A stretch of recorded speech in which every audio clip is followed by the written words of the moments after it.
Crumbleflan, Part 17. An emergency meeting.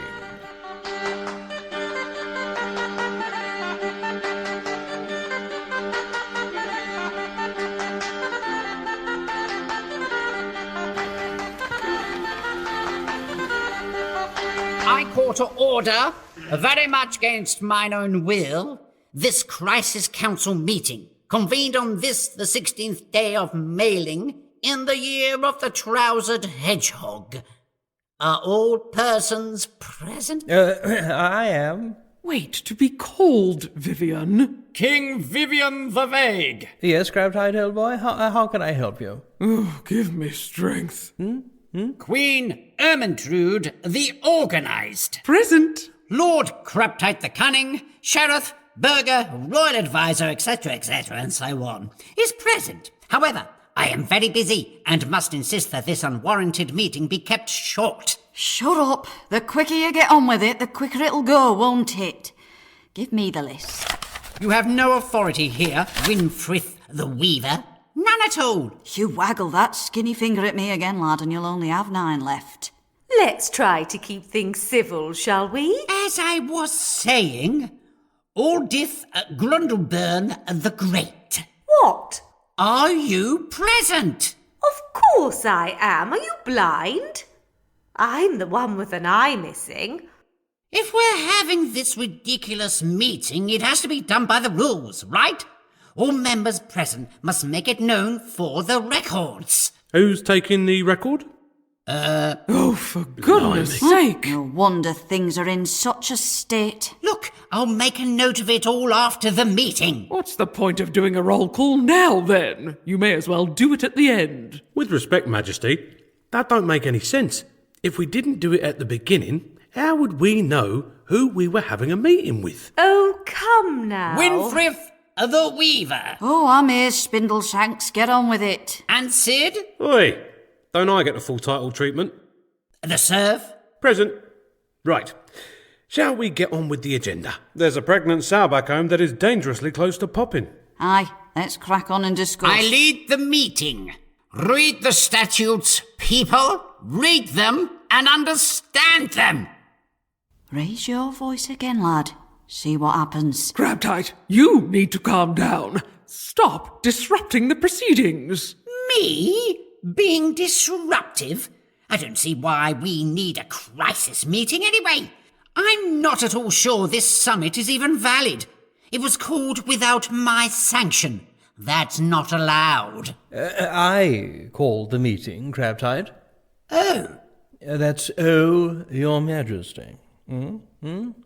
Yes, Vivian and I, well, mainly I, believe that certain conditions have gone on unchecked long enough and that the situation must now be resolved without delay. What situation? The fact that there is a lot of money missing from the Treasury?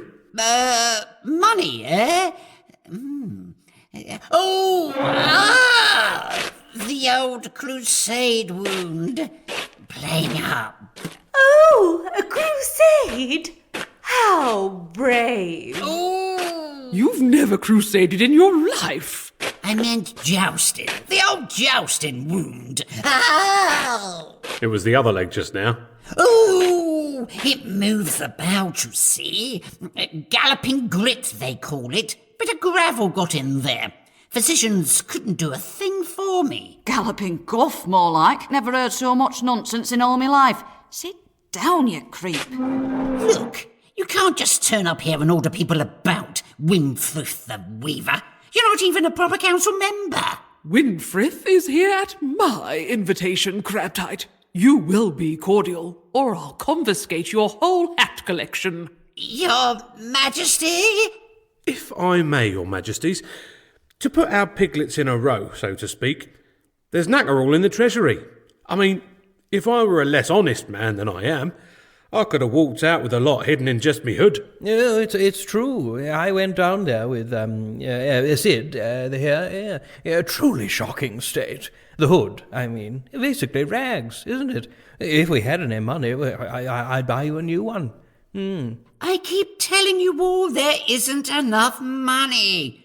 And I have advised your majesties repeatedly to raise taxes. I'm not sure it's the incoming money that's the issue, mate.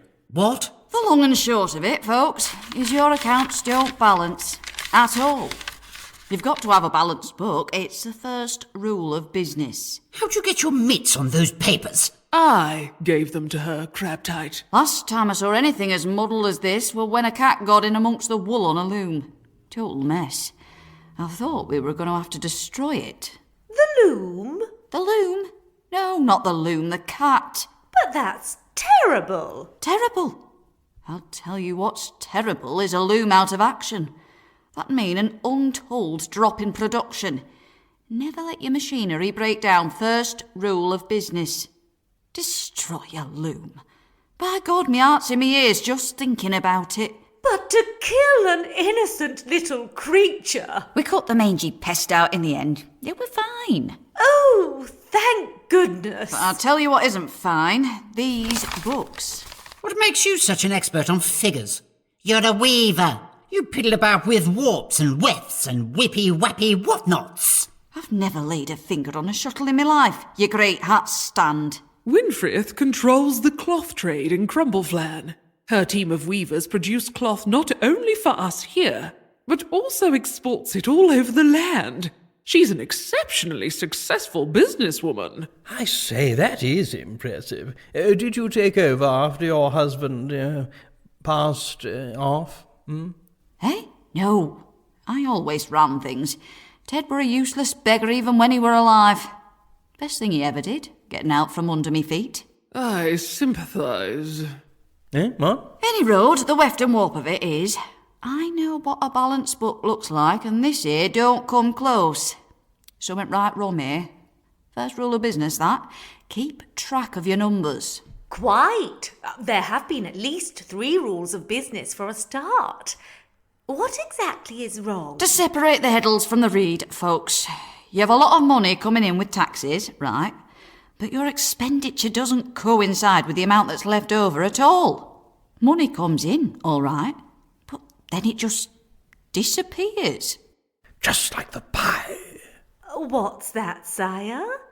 Well, every day I'm brought a full pie at breakfast. I take a slice, and before I know it, it's all gone. Nothing but crumbs. You eat it, Vivian. Thieves! It must be thieves! This is what I'm saying. Pie pilferers. No, sire. The Treasury. Someone must be breaking in and stealing the money. Money that I gather through hard toil. The sweat of my exquisitely behatted brow. Surely the Treasury is under guard. Of course it is. Ah, but who guards the guards? Who guards the pies? Are you suggesting that the guards are stealing, Lord Crabtight? I would not be so rash as to accuse anyone, Majesty, without proof. But I would lay my best bonnet on one of them confessing, if put to torture. They shall tell all, lest they weep forever, for the loss of their earlobes to the clippers of the lug-hole lopper and turnip topper. Turnip topper? A subsidiary application. Its use as an instrument for cutting the leaves from turnips is nothing to its ear-shearing prowess. Blimey. Well, perhaps we should question them without any sharp objects nearby. You know, just in the first instance. Well, if these guards are not good enough, we must find those that are. Those that can be trusted to watch over our coin tirelessly and devotedly. I know of a being that is unparalleled at watching over gold, Majesty. Speak, Aldith. Whom do you suggest? Not whom, Your Majesty. Look, Aldith, I'm not really in the mood for a grammatical debate. No, forgive me, Majesty. You see, I speak of that ancient and noble beast, the mere shadow of which would cause our forefathers to quake miserably in their tights. You're out of luck. My mum's been dead for years. Hey. Its hide so hardy as to repel any weapon. Its breath the red radiance of doom. Its voice the ancient song of the earth and rock. I speak, of course, of the dragon. Oh, come off it. Yes, Aldith, would you be so good as to come off it, old girl? But it is well known that dragons hoard gold like no other living thing on earth, sire. Yeah, but there's the rub. There are no living dragons anymore. Any more? There never was any, now but fairy tales. There were, but St. Geoffrey slew them all. Slewed? Honestly, a man goes about stabbing a few slow worms and he gets made a saint. Thanks to him, there hasn't been a dragon sighted in these parts for many, many years. No, Majesty. But there is a place they say the dragon's song may still be heard.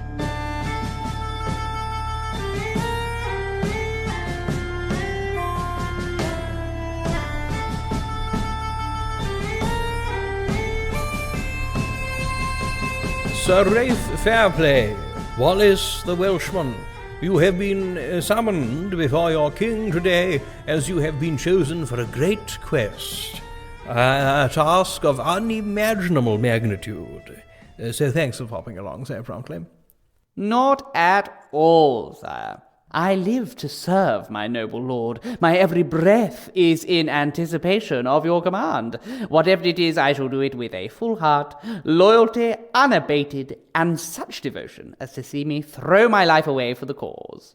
Your guardsman said if I didn't come along sharpish, he'd stick his halberd right up my arm. Yes, well... I've already got a wooden leg. I don't want to have to replace that bit as well. Oh. What is this great and noble quest, your majesties? Wallace, we hoped you would act as guide, for you must travel to the mountains of Wales. Which ones? I mean, you got more than a purse full in those parts, Majesty. We are sending you in search of a dragon. Ah, right, you want the Cambrian region, then. Dragon? So there are dragons still living there, Wallace? The place was lousy with them. They aren't so prevalent now, mind.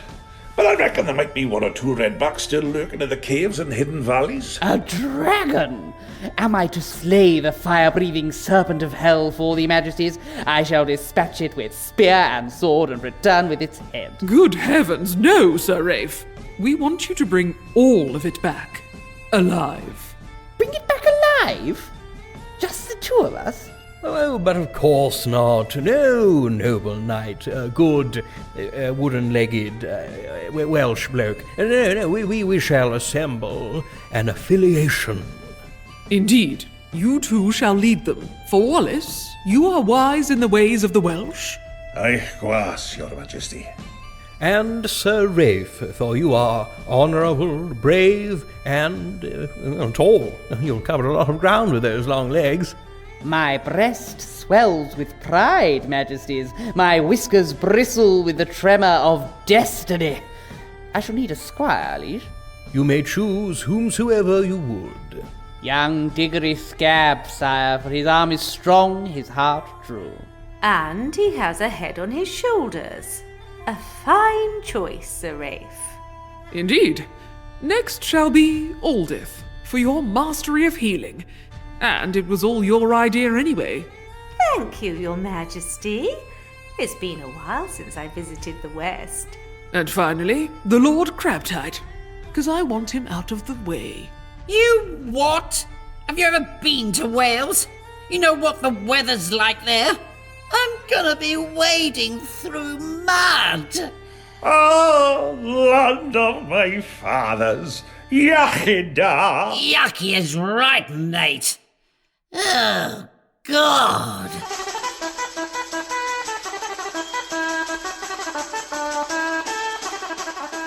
That was Crumbleflan, with Callum Hale as King Vivian the Vague, Philippa James as Queen Ermintrude the Organised, David Boyle as Lord Crabtite the Cunning, Jacqueline Johnson as Grundleburn the Great, Wayne Ingram as Sir Rafe Fairplay, Alice Osmanski as Winfrith the Weaver, Roger Parkins as Sid the Serf, and Christian Patterson as Wallace the Welshman.